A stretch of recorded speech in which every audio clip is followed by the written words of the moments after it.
Good evening and welcome.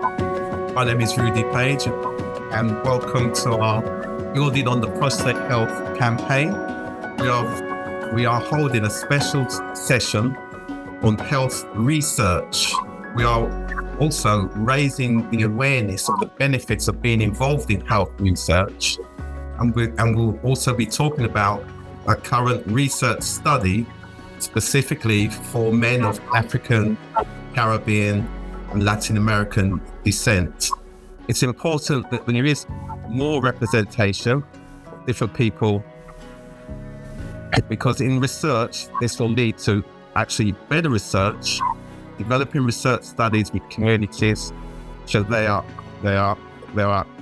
easier to access and reflect the health priorities of those particular population groups. Better treatment and tools in healthcare, and of course a much better understanding of the care pathway, preventing illness and helping us to look after ourselves. Most important, to be informed so that we're reassured that we can make the decisions in our best interests. And overall, we want to reduce health inequalities. So I'm really pleased to introduce Lizzie Stimson, the engagement lead for North Central London. Good evening, Lizzie, and over to you.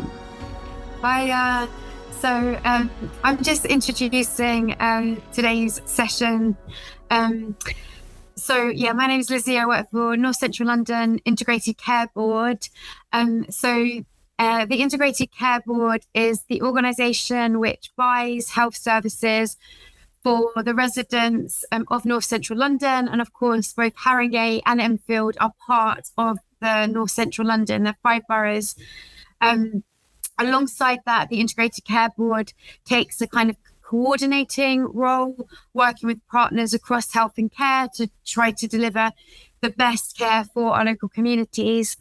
And we are the organisation that have provided the funding to develop the Prostate Health campaign, and have been working closely with partners in terms of its delivery.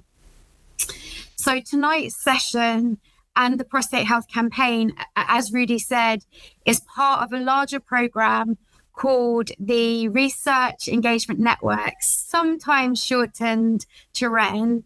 And this is a national programme, and its main aim is to increase diversity of voice and participation in academic health research from our local communities. And kind of as Rudy spoke to, a longer term aim is around developing research opportunities and priorities with our local communities. So why is it so important that we do work with our local communities to increase participation in health research?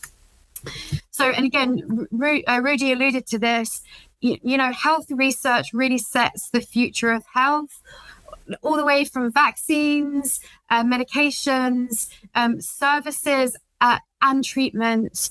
And Michelle and Chidi will talk in more depth about this. But in essence, we are all different. We have different bodies, we have different life experiences, which influence how we access health and how we manage our health.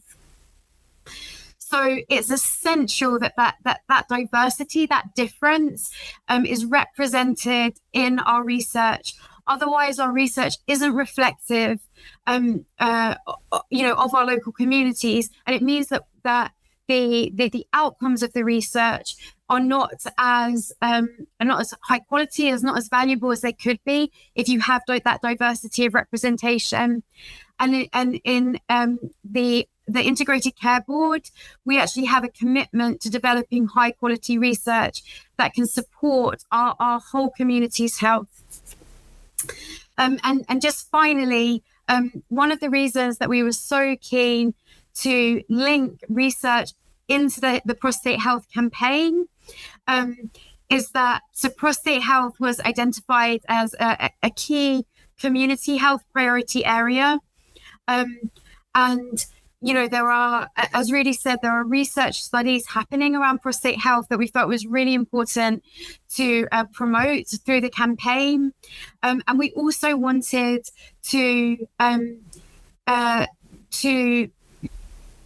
ensure that local communities see health research as part of looking after our wider community health and well-being. So it's, that I think sometimes it can seem quite a dry subject, but actually it's so important. And as we said, it really shapes how health is developed for the future. So yeah, we've been really excited to work with all of the community partners and the communities on this campaign.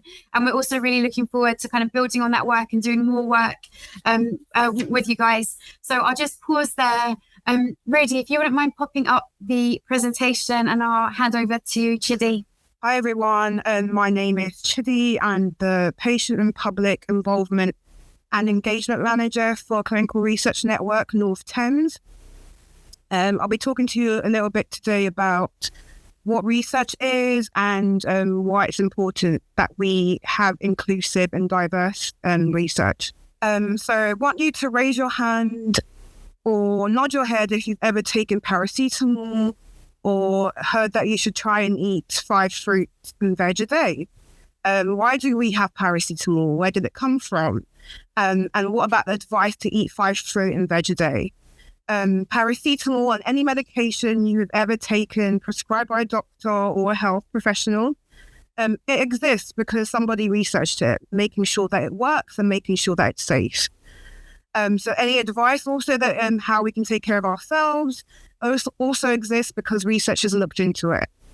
So that's all to say that health and care research helps us to find the best options available for improving and protecting our health.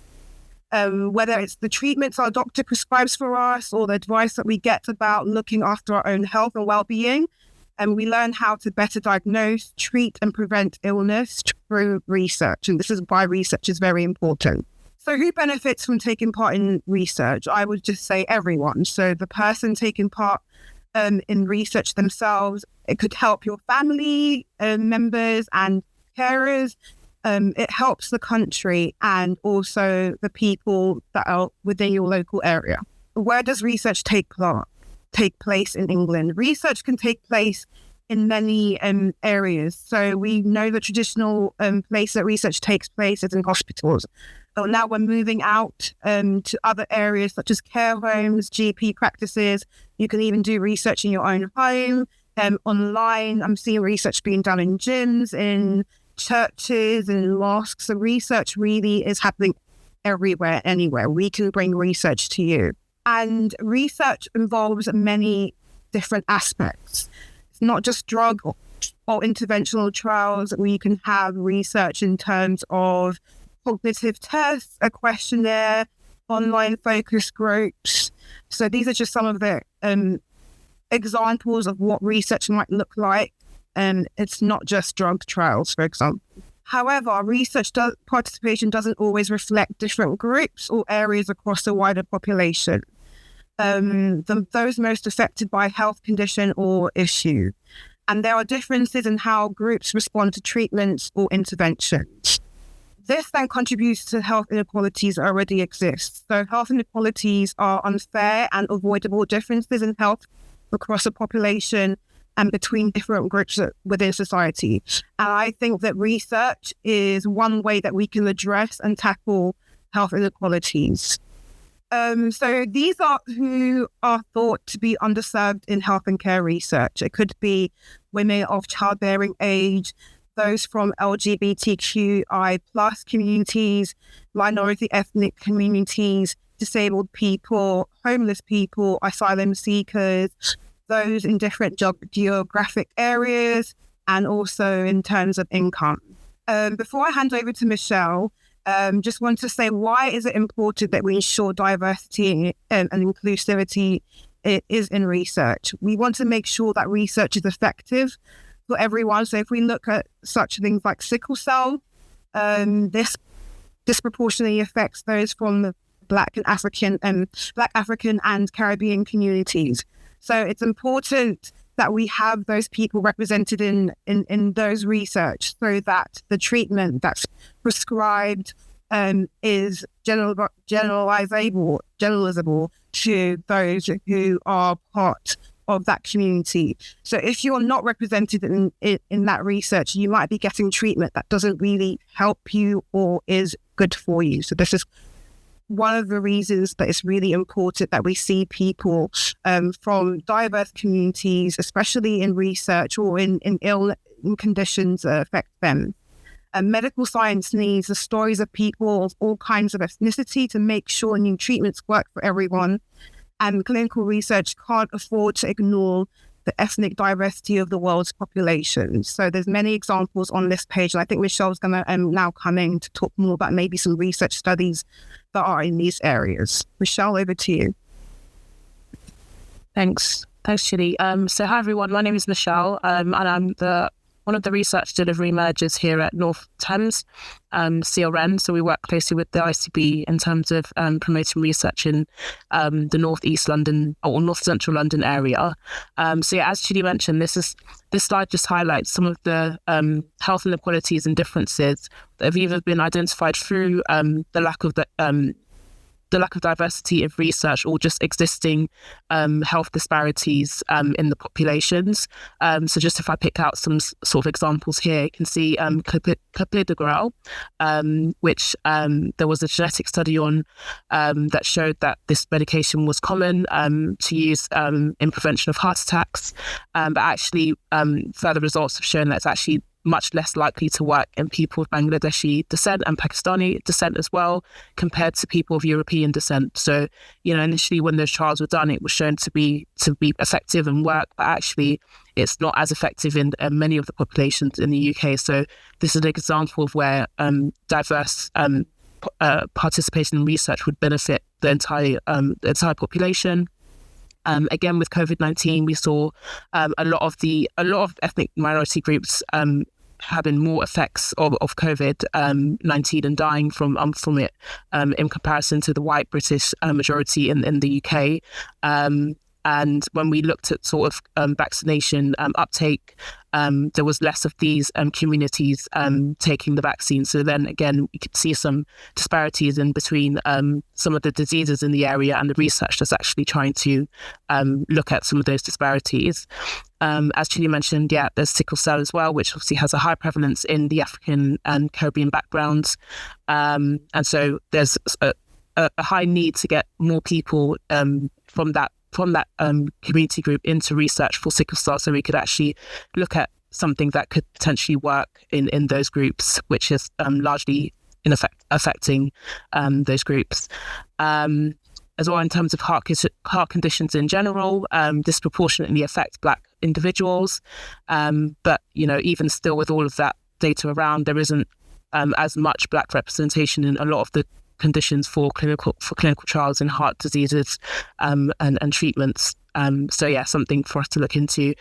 Just prostate cancer as well, which is obviously the focus of this roadshow, is more common in males in the UK, and around 1 in 4 Black males will get it in their lifetime. So 4 times more likely in Black males than the rest of the population, which obviously just highlights a great need for us to invest into this and look into that in terms of prevention and the research trials and representation to look into how we can look at some of that disparity.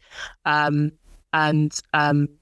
it's also Black men are 2 times more likely to get prostate cancer than white males, and are more likely to be diagnosed at a younger age. So it's trying to get that message across from earlier on in our lifetimes. Again, we can see dementia as well. 3% of those diagnosed with dementia are from the ethnic minority communities, and this is likely to double. So we can see a lot of these differences are looking to get worse over the years, and research is trying to tackle that to reduce that ahead of time, now that we recognise it to be a problem. And warfarin as well, which is another blood thinner used with patients with heart conditions as well, have shown that the doses that are required differ depending on your race and ethnicity, and this is like information that would only be could only be found out through research to determine what the correct dose should be depending on your background, where you're from, so that it actually can work for you and be effective. And rather than just sort of taking what the average dose is, it'd be much better to actually know what would be, what would actually work within your specific body and makeup and type. So yeah, it's really important for us to just highlight some of these and how research is looking to address some of this. This slide just highlights how addressing health inequalities through research can eventually lead to better ability for us to be able to tackle health inequalities. So you can see it starts from getting more representation from different groups into research, which would then lead to better treatments and tools for diagnosis for the population. And then that would then enable us to tackle health inequalities in the future. So a lot of it is to ensure that there is diversity and inclusivity in research, and ensure the effectiveness of treatments in different populations as well. And I think a lack of diversity as well is, it's not good, because it can further perpetuate health disparities that already exist, and will cause further problems down the line. And I think a lot of this is a lot of the research that can be done can contribute to innovation and a more comprehensive way of understanding problems. So we can find out a lot through doing research. Even if you find out that something doesn't work, that's helpful information as well. So it's just trying to make sure that we're doing all we can to make sure that we're reducing health inequalities as well. And in 2017, the NIHR, they commissioned a project which was called the Include Project to look at some of these health inequalities and how researchers can start to address them and be aware of the barriers and challenges earlier on in their study design, so that they make sure that their studies are actually sound and robust and have representation from all communities. So it's something that has been mandated for us to do. So this slide just highlights some of the barriers, I think, through many sort of PPIE groups, focus groups, and programs that we've done over the years, which are some of the common barriers that have been found that prevent people from taking part in research. So a lot of these have been identified for quite a long time now and have been known for quite a while, such as like lack of trust with the health communities, with the researchers, between the researchers and the communities that they're trying to support, lack of awareness of trials, which is why we're doing sort of activities like today to sort of bring to the public awareness of research and that we exist. Transport barriers as well, which small things in terms of being able to go to the hospitals where research is taking place, is quite a big barrier for a lot of people that might not live in the sort of central areas. So that's something to be looked at as well. Physical barriers, so like trials being accessible for people that may be disabled or can't access trials in the same way. Language barriers, which again has been highlighted before, and negative financial impact. And some of I guess out of some of these barriers that have been identified, some things that have transpired through that is sort of ideas around sort of research buses that sort of go around the communities to bring research to the community rather than taking place in the hospital. As Chidi mentioned, like research is happening in different settings nowadays, and so that's like an idea that's been used. There's frequently a lot of focus on the languages as well, and translation services to make sure that trials can be translated into languages depending on the population. And I think as well, we're seeing a lot of decentralized trials, so trials that have been done online and, require maybe virtual visits rather than coming in, or the drug or any of the clinical trial materials or activities happening at home and been sent there, or in collaboration with your GP or more local hospitals or community pharmacies. So trying to adapt studies to adapt it to make sure that the people that they want to get on board can actually access the trial. So there's a lot going on to try and address some of these known barriers in the community, ways on and getting involved in research. So I'll hand over to Harry and he'll talk you through one of our platforms. Thank you very much, Michelle. Good evening, everyone. My name is Harry Jesus. I'm a nurse by background, but I also work with Michelle and Chidi at the Clinical Research Network. It's here in North Thames. Right. So before I begin, I'm going to talk about an initiative of the NIHR. So the NIHR is basically the research arm of the NHS. And today I'm going to talk a little bit about getting involved. And when I say getting involved, it's about really giving you the information that's relevant for you, that's also suitable for you. And one way to do that is one of the platforms called Be Part of Research. So instead of me rambling around trying to explain what this is, I'm going to play a short clip, and then afterwards I'll explain in a bit more detail on how it is, and then also show you a practical demonstration how you can easily actually access information with just a touch of the button. Hopefully, again, this doesn't really solve the problem in people with some digital issues or connectivity issues, but hopefully this is one step further to actually providing equitable access to everyone. So please have a look, and hopefully the video would play nicely with the sound. And let me know if there's no sound. Across the UK, people like you are transforming healthcare. How? By taking part in research. Research provides the knowledge to help clinicians save more lives and helps us all be healthier for longer. Research can lead to earlier and more accurate diagnosis, better treatments, and faster recovery. It can even prevent diseases from starting in the first place. But research can only happen if people like you get involved. Every volunteer makes a difference. By getting involved, you could access potential new treatments, learn more about your condition, or help build a better world for the next generation. Sometimes it's hard to find the research you're most interested in. But Be Part of Research is here to change that. Be Part of Research can help you find out what health and social care research is, learn how it might benefit you, discover what studies can involve, explore opportunities to take part. Be part of something amazing. Be part of research. So hopefully everybody managed to get a flavor of what Be Part of Research is with just very simple explanation from that well-curated video from our National Coordinating Center. But in essence, just trying to explain it a little bit more. So what is Be Part of Research? So Be Part of Research is basically a nationwide registered of information for people all across the UK. And at the moment, we have about 400,000 volunteers. It's basically a database of patients and participants, anyone with an NHS number and anyone that has that has an NHS number can technically take part in being part of this particular database. And later on, I'll show you how to do it. Where can you access it? So there are different ways of accessing it, but the easiest way to get yourself registered is by downloading your NHS app on your phone. And then the moment you log in your NHS app, if you scroll down right at the bottom, there'll be something in there to say, would you like to be part of research? And basically providing that consent to be part of that database. However, there's also another way of accessing it, and you can access it through the web, which after this short slide, I'll show you how to do it. Who is this service aimed for? The service is aimed for everyone and anyone, as I said, uses the NHS service or has the right to use the NHS service. It's not only aimed at people with conditions, but also for healthy volunteers.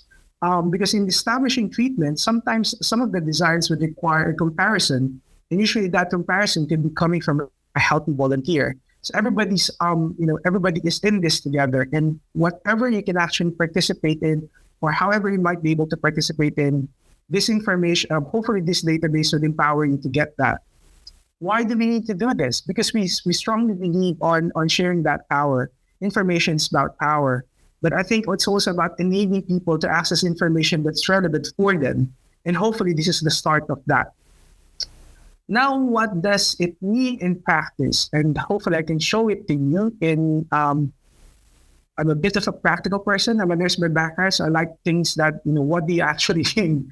So if you just Google Be Part of Research, just type Be Part of Research, there's an algorithm usually on Google or any of your search engine to show that this would be the first website that would usually show up, especially if you're in the UK. The database would be, if I could move this, would be looking at, so this part about register or sign in. You could also register or sign in on this particular venue using this particular web version.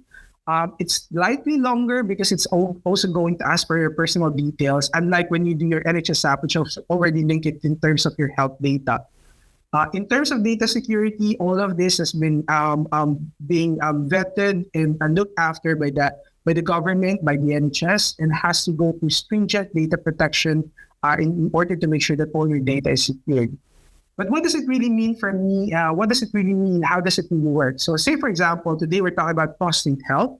If you want to look at prostate, you can just type prostate in there. It would come up with some suggestions. So say, for example, we say prostate enlargement. And then you can type either your city, your postcode, or your city where you belong. And then basically, we're in London, and then search for the study. What it gives you is a list of trials or a list of studies that are actively running, certainly is related to that particular condition. You could click on any of this, you can browse, you can click on the study details. The B part of research team are still working in terms of accessibility and in terms of digestible information. So please be patient on that. This is a system that's constantly evolving. But basically what you want to do is to say, for example, I'm interested in this particular study. I think it's probably is relevant to me. You can look for some details on it. But the most important thing is if you're really interested and if you want to find out more is to actually click on the contact information. And the contact information usually give you the details of the person who's either the trial manager managing the study nationally, or maybe someone is working quite closely within the central team of that particular study. Pick up that phone or write an email and you can find out more about that study and how you can take part. I think that's all from me, and I'll pass it on now to Dr. Eva McGrowder. I believe the next person in terms of the speakers. Sure. Hi, everyone. My name is Eva McGrowder, and I'm a research study coordinator at the Institute of Cancer Research. I am not clinical. I've got a PhD in breast cancer, so I'm a scientist by background. I work within the oncogenetics team at the ICR, and our team focuses on prostate cancer research. Today, I'm going to talk to you about one of our research studies called the Profile Study. And this is a targeted prostate cancer screening study in men with an increased risk of having prostate cancer. So the Profile Study, we're aiming to recruit just over 1,000 men. We have 3 groups that we're looking at within that study. So we need 350 men of Black African or Black African Caribbean ancestry, and 350 men of any ancestry, but they need to have a family history of prostate cancer. And then more recently, we opened up a 3rd group, which is going to require 350 men of any ancestry, but they need to have a mutation in their DNA, which makes them more susceptible to having prostate cancer. So this is a really busy slide, but I will try and talk you through it. I probably don't expect you to read it all. So starting from the top left-hand corner, this is an overview of the Profile Study. The study is open to men aged 40 to 69 years of age. As I mentioned, we have 3 cohorts in there, the Black cohort, the family history cohort, which is open to all ethnicities with a family history of prostate cancer, and a 3rd cohort, which is for those with a mutation in a high-risk gene. So men can come across the study from various ways. The study is open across the UK. They can either hear about the study through awareness events like today, or they can come across posters of the study on social media, or maybe they've seen an interview on TV. They can come across it on websites like clinicaltrials.gov, or the charity websites like Prostate Cancer UK or Cancer Research UK, or the Institute of Cancer Research, or the Royal Marsden Hospital. And or they can hear about the study through an invitation from their GP practice, telling them if they want to take part in their research. So men can express interest by completing a short form that they find at the back of the information sheet that they receive, either from us or from their GP practice. And they complete that and send it through to us. Once we receive it, we give the gentleman a call just to confirm their eligibility. Once we know that they are eligible, we send them some letters to their home address where they can drop them off at their GP practice in order to obtain a GP referral. Once their GP completes a referral and sends it through to us, our clinical team at the Royal Marsden Hospital books them an appointment to visit them at the Marsden. So we have to remember that this is research and participation is voluntary. So participants can either withdraw or change their mind across any point within the pathway of the study. So those who decline, they end their involvement in the study at that point, and we do not contact them any further. For those who are happy to take part, our clinical team go through the consenting process with them. They can capture information like their medical history and take some blood samples of them in order to begin the research. On the profile study, so I'm looking at the yellow and blue box, the participants can choose which arm of the study they can go into to a certain extent. They can either choose to go into the PSA-only arm, which is the yellow box, whereby they monitor their PSA levels through a blood test, which is done once a year. Or they can choose to have to go into the study arm 2, which is the blue box, of having the full screening. So having a PSA blood test, an MRI, and a biopsy. It's not all done in one go. There are 3 separate appointments. But if we focus on the PSA only arm, being that this study is research, we have what we term as an age-dependent PSA threshold, and our thresholds are well below what the GPs would term as normal. So on our study, men aged 40 to 49, their threshold is a PSA reading of 1 or above. And if it's not their first PSA test on this study, if their results have gone up by 50% from a previous reading. And then those aged 50 to 69, their threshold is a PSA reading of 2 or above. And again, if their results have gone up by 50% from a previous reading. When that happens, our clinical team need to investigate why the PSA is high or why it's going up. And they do so by switching them over to the MRI and biopsy arm, whereby they can do an MRI scan and a biopsy to investigate why the PSA is high. It is possible that at the first PSA test that they do, that the PSA of the gentleman is within range, like it's below their age-dependent PSA threshold, and those gentlemen can still opt to go into either the PSA-only arm or the MRI and biopsy arm.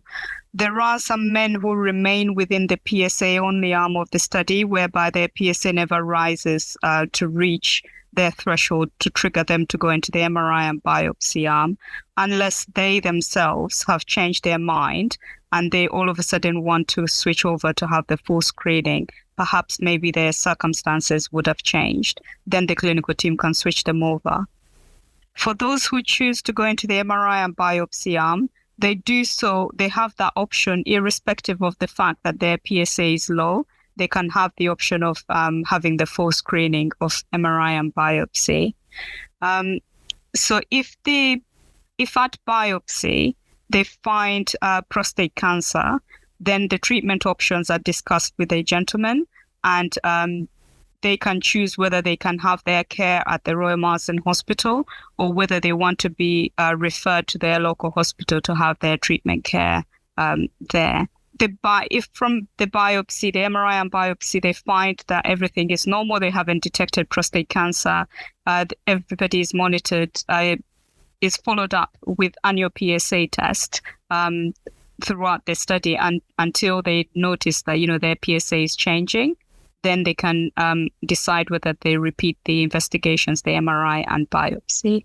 So these are our contact details. I don't know if people want to take a picture of that in case they need to hear more about our research, if they want to know more about the profile study. This was just a brief presentation, just giving you a snapshot about the study.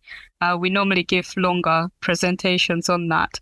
But if anybody is interested to hear more, you can either give us a call on our office number that is displayed there, or drop us an email on to our prostate inbox, and we will send you the information sheet, which goes into more detail about the study. I don't know if we have time, but during the pandemic, we created an awareness video with members of the Black community, just to understand from the men themselves what sort of information can researchers do in order to engage, to reach members of the public.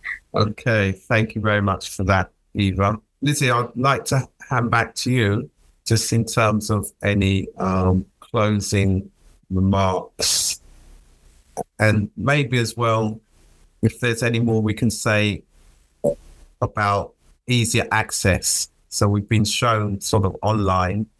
So I'm thinking about those people who may want to attend physical events as well. Yeah. So I mean, just to say, like, obviously, like, thank you to all the speakers and to people listening to us, whether that's live or a recording. I mean, in terms of kind of improving access to health research, I mean, in a way, that's part of what this session is about, and what the Prostate Health campaign has also been about. Understanding, and we'll take some questions as well, understanding what the barriers are to being involved, and actually thinking about, well, how can we begin to develop and design studies with communities? So I think Michelle touched upon that, but I mean, like you say, Rudy, and we've begun to do that a bit in the Prostate Health campaign about bringing research studies into community spaces. And I think, I might let Michelle and Chidi come in here too, but really thinking a bit more creatively about how we develop research studies and where people can access them. So accessing them in community spaces, the idea of like a research bus that can go out to communities that Michelle referenced. So I think this is quite a sort of developing new area, but it's definitely something that we are keen to build on and continue to work with communities around. And as I said, that's the Research Engagement Network program. I mean, that is really its kind of long-term aim. I'll just pause there because Michelle and Chidi might want to add a little extra, or Harry coming from. Right. Just before we go to them, actually, Lizzie, we've got two questions from our audience, and we'll come back to Chidi and Michelle. So first hand up, Andrew, and then Patricia. Andrew? Thank you. Can you hear me okay? Yeah, we can hear you. Yeah, thank you. So my name's Andrew Morrell. I am currently a project manager for a cancer engagement project in Luton, working with Macmillan and Luton Council in Luton. So thank you very much for inviting me today, and thank you very much for your presentation. Very helpful and very useful. I just had a couple of questions, a bit on mind. One for Michelle. And that was in regards to the research, and you spoke about some of the barriers that people face. In regards to my project, we are working with. We also kind of working on some of the health inequalities here in Luton, and working with some of the lesser heard communities in Luton, Black African, Black Caribbean, South Asian and Eastern European in particular. So just in regards to the barriers that you mentioned there, one that kind of jumped out at me was the trust issue that you mentioned, which is something that we are seeing as a theme is kind of coming up in our own project here in Luton. And I just wondered how you are approaching and overcoming that kind of trust barrier, because as I see it, if the trust isn't there initially, then that kind of supersedes all the other barriers that you kind of mentioned there as well, because if there's no trust initially, then nothing else will kind of work. So what were you guys doing to kind of overcome that kind of trust barrier, or what did you kind of see in regards to your work, or some of the trust issues? Okay, I think what I'll do there, Michelle, just before you come in, just so that it's understood. So the program that has been supported by NCL, North Central London in Haringey in particular, and this is the Prostate Health Call to Action Roadshow. And the focus, what makes this campaign different is that NCL has supported community groups a group of community groups from the African and Caribbean, Somali communities, and there's been a strong interconnection in the community, but also with the system partners, and face-to-face events have been created as well as online activity. So right. The point I'm making is about the community involvement. Yes. The academic health researchers themselves then have come to those events from a co-learning perspective. This is what makes NCL different, is that what they're doing is ensuring that the academic health researchers themselves understand the community, the local community, through their community groups, because access and the trust has already been established by those groups. So now what we need from a co-learning perspective is that understanding, information sharing, and just getting to know people. So that gives you the infrastructure in terms of what NCL has done that makes it different. Consistent. So, and then what we then did, we had a prostate health survey, really to find out what people knew about prostate, in terms of, we gave them the answers, so to speak, but it's a question of yes, no, or I don't know. But most importantly, they were asked, are they interested in being involved in health research? And we've had a good response to that. So that just gives you the background. So Michelle, over to you. Thanks, Rudy. Yeah, no, I think, definitely just building on what you're saying in terms of working on the relationships that are already there, and the voluntary sector community engagement organizations, obviously already work with their community. So it's building on top of the work that's already happening and trying to bring research into that as well. So building on relationships that already exist. And I think actually in terms of trust in general, recently actually there was went to a conference, and actually they broke down the trust equation, which is about credibility.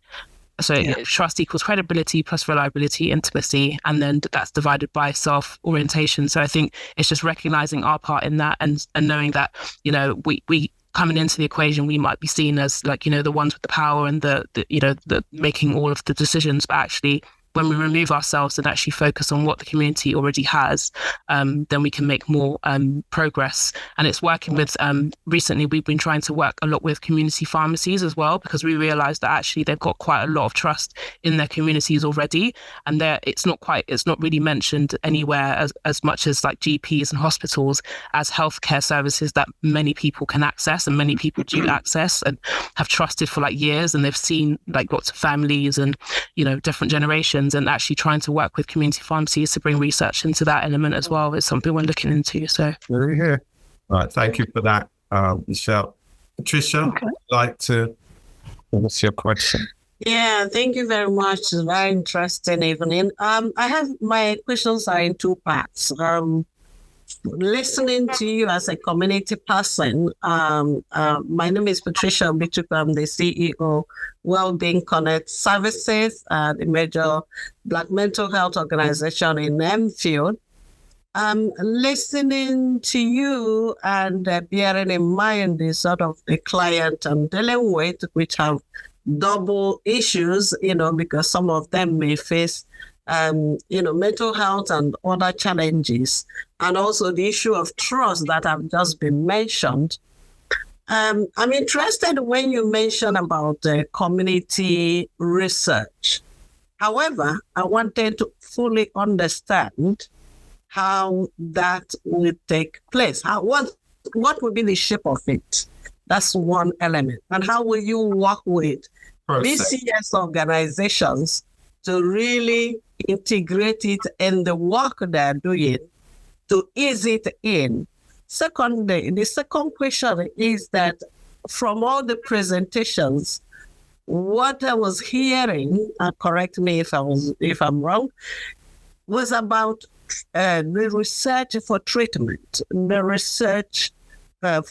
I haven't heard anything about prevention. You understand?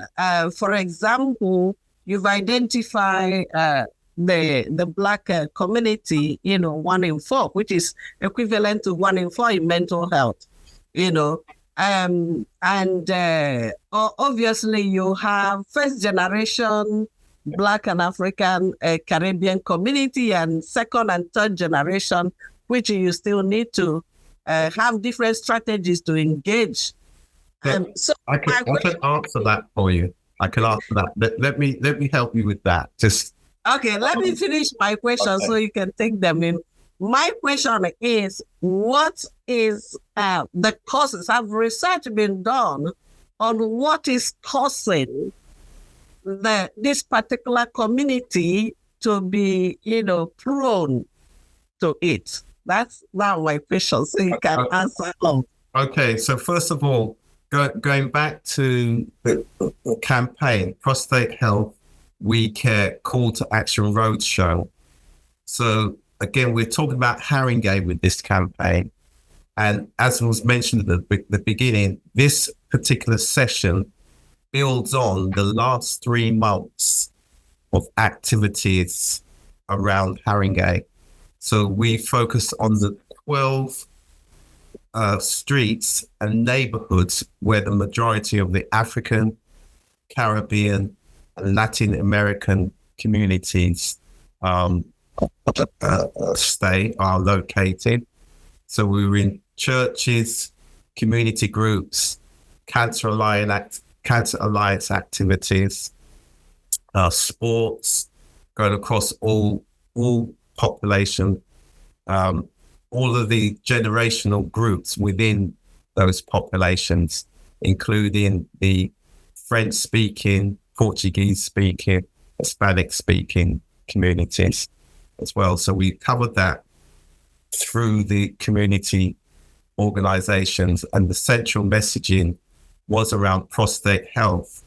And we also had a number of online dialogues, which has had around about 1,200 views in the last 3 months. So we had role play in terms of reporting early. We've had diet, lifestyle, nutrition. So we've had a whole range of content produced around prostate health in terms of prevention and taking care. And then we've had the physical events where, as mentioned earlier on, health researchers have actually attended those events as well. We've also had dialogues with the urologists explaining the care pathway as well. And so it has been a whole systems approach prior to this particular session. So this now, and what we're now building on what we've done before, is to really help people understand the research process. So if there's anything anybody would like to add to that.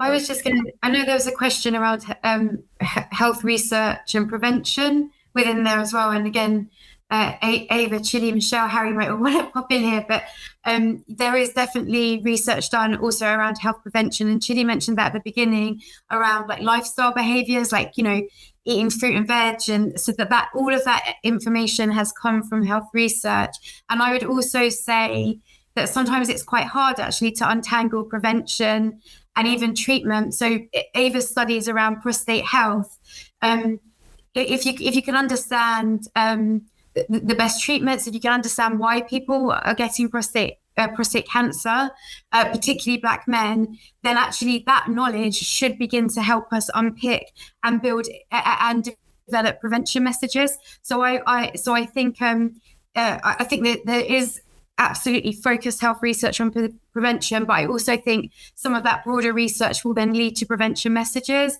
So again, a bit like health research, it's thinking about that kind of holistic package, which is why, and I guess that's the point of today, it's so important people are involved kind of in all types of health research, because that gives us the greatest picture of people's health, of what treatment works, what prevention works, what services work, which is why, we were so keen to be part of the Prostate Health campaign, promoting studies, promoting health research, and doing this session today.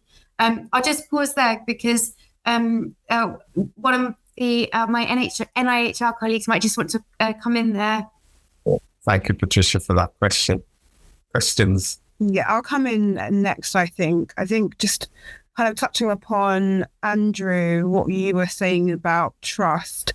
Like Michelle, we were at a conference and I think I heard that trust is now a social determinant of health. It's very important that we tackle and address, have an open discourse about history of failures, mistrust, ethical misconduct, common myths and misconceptions about research, but also moving forward about the successes since. Our patients are able to be involved at the beginning of research, feeding into like design and conduct of research. So being part of the decision-making processes, setting the research priorities, also being part of the research teams and, being at the beginning as a grant holder and feeding into the design of the research. Also, we now see strict regulation and informed consent to make research safe. And just to show us that we are now not in the situation we were in the past. Being at the table kind of means that you can inform the changes. You also get access to newer treatments and you can shape the way the trial works. It is really important to let everyone know that there's different ways to be part of research. You can be a research participant, for example, that we've mentioned, and you can try and do that through Be Part of Research platform, or you can be a patient and public contributor, feeding into the design and conduct and the decision-making elements of research. But thank you for that, Chidi. Great points. Just before I come to you, Harry, and then Eva, also what makes the NCL work so important as well? That within NCL, you have, at Haringey in particular, is that there's a lot of work being done around co-production, co-design as well. And so toolkit has been done, so groups are used to collaborating and understanding the common ground. And that has made a big difference in some of the decision making, the way services for community involvement are being commissioned. So Harry, and then to you, Eva. I think maybe just the message that I'd like to add, and I agree with all the speakers on what they contributed to the discussion so far in response to the question. It's definitely going back to the Be Part of Research. I think information is all about power, and this is also about sharing that power with the community, sharing that power for each individual to exercise their agency. And that's what Be Part of Research is trying to do, is to give you that, to empower you to actually find the study that's relevant to your condition, that you're interested in, that you're really passionate about, the volunteering, to really get involved, not just necessarily as, one way of involvement is being a participant. Some people has also mentioned that there are other studies that the design in terms of involvement of communities might be on a different level or might be on a different model. And just to give you an idea, here in the CRN, we're looking after a portfolio of studies. And at any given moment, we're looking at around thousands of studies. At the moment, I just look at our metrics. We're about 2,500 studies open at the moment here just in our region. So there's a lot of information out there, but one way to actually really get power is to use some platforms which are really relevant and accessible and digestible for people to consume. Eva? Just to add on to what Patricia was asking, for us, from the research point of view, transparency is key. What we've learned so much on the profile study, because we've struggled to recruit to the Black cohort over the years. So we've had to change the way in which we're reaching out to the public, basically. So we've had to go out on the ground, so to speak, that, to join focus groups, to hear from the community, what do they want from researchers, and, learn from the feedback that we get. So the video that I was meant to play for you, that was co-produced with members of the public, and they told us what they wanted. They told us things that we had to change our perspective. So they told us things like, they don't want the video to be in a hospital setting, for example. they don't want a celebrity to be, giving the message, because they don't resonate, with that. They wanted somebody who is basically from a member of the public. They wanted to hear survivor stories. We're talking about prostate cancer here. In our community, usually cancer is like a taboo subject, and it's more like a death sentence. So people don't know that there are survivors. So the feedback from our groups, the men that we worked with, they wanted to hear about, survivors, that, people have gone through, the whole thing, treatment, and they are surviving. They told us that they didn't want clinicians to be involved in the video. They just wanted to hear from men. And we know from our communities that, places like barbershops are free, open spaces where discussions can be held, including about health. So the men decided that this video needed to be in a setting of a barbershop so that they can talk freely about their health topics. So things like this feed back into the researchers so that we can then change the way we design studies, and to hear more from the community so that we learn. And the other thing that I wanted to touch on is about trust. So somebody mentioned about informed consent. Before you can start a study, there's so much, ethical approvals that you have to go through to have in place before you recruit your very first participant. And everything that we do on our studies, we're transparent. There's feedback, there's dialogue with the participants. So everything that you've consented for is what happens within the study. They can't do anything that you have not consented for. And everything that they do, so for example, a blood test, they will share that result with you. An MRI result, they will share the results with you. So there's constant dialogue between the participants and the researchers or the clinicians. It's not just one-sided. So I thought that was quite important to express. Thank you. Yeah, thank you very much for that, Eva. And again, just for your information, part of the dialogues, the online dialogues, so we had men with the lived experience of actually going through the whole prostate cancer journey from denial, acceptance, treatment, recovery, and reflection. And we felt that was important. We also then had another person who had gone through the whole process, and his focus was on aftercare and the importance of, or the impact what you need to know was the theme: economic well-being, family support, medical advice, mental health, mindset, navigation, recovery, self-care, and stress. But we also had the urologists on as well, talking about how they help men understand once they are in the care pathway and some of the areas where they can get supported, and they were being well informed. So we believe having all of this evidence now from the work that we've done recently will definitely contribute to the future health research in terms of understanding the experience of men in the system and their attitudes to the condition. So, Andrew, like to... Yes, thank you for that. And it's funny that you kind of mentioned your video there, Dr. Magruder, because we actually hosted a barbershop event in November for Black men and prostate cancer. And we got quite a lot out of that. So I think the barbershop theme really does kind of resonate with communities in that regard.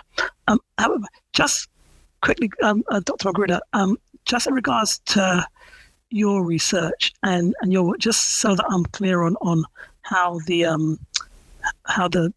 kind of the timeline of it kind of works. So did you say that if someone wants to be involved in your research, that they come to Royal Marsden first, and then beyond that, if they want to be referred, they can be referred locally?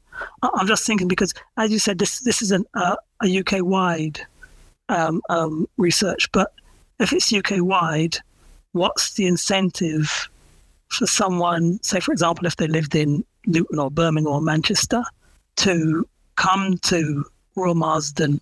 I mean, like Michelle mentioned about some of the transport issues and barriers that kind of people face. So, do people have to come to Marsden first, or can they do all that research locally beforehand? I'm just kind of curious about that. So in terms of the profile study itself, so I mentioned that the study has two arms to it. The first appointment, everybody who comes onto the study, they have to come to the Royal Marsden Hospital for the first appointment at least. We reimburse travel expenses for all the appointments involved on the study. So as I mentioned, the study is UK-wide. We've got people coming as far as Scotland, elsewhere. We reimburse travel expenses for their appointments. For those who, after the first appointment, for those who go into the PSA only arm of the study, they can have their annual PSA test done at their local GP practice, and the GP just shares the results with us at the Marsden without them necessarily coming back to the Marsden every year for the blood test. But for those who go into the MRI and biopsy arm, the MRI and biopsies, they have to be done at the Marsden. We can't outsource those to other local hospitals. So those are the appointments, for example, where men would need, the reimbursement for travel expenses because, train costs are quite extensive. So we do cover that. Within our team, we also have another study for example, those who already have prostate cancer diagnosis. We have a study where they're just doing genetic testing, and that particular study is done remotely. So everything is done over the telephone with the gentleman, and if they need to send them a consent form or a saliva kit, everything is posted out to them, and then they post it back to us without them necessarily coming to the Marsden to provide a saliva sample or to do the consenting. So there are different types of studies that are being done for various situations, and they can adapt them to take into account the costs of travel as well. Thank you, Michelle. Thank you. No, I just wanted to come on just a few points that were mentioned, and just particularly on the types of research that we have around prevention and rehab and recovery, because we have quite a few studies that are looking at prevention, for example, in terms of stroke. That's one area, but then also looking at rehab of stroke patients that may have an attack of stroke. So it's just to say that we have a wide variety of studies in our portfolio that we're looking at, as Harry mentioned. And just to mention as well, we do have a lot of other prostate health studies open in our region as well. And as Eva just mentioned about the MRI scan, there is a study currently that we're setting up in our region around looking at the MRI scanners that are used to detect for detection of prostate cancer. And at the moment, I think the scans that are currently used that take about sort of 30 to 40 minutes. But this study is looking at a new way of a new MRI technique, which will cut it down to about 5 minutes and actually can be delivered in the community setting. So it's kind of like using an MRI scanner that can be used with a traveling van. And the idea is that they can travel to barbershops in the communities to places of religious worship and things.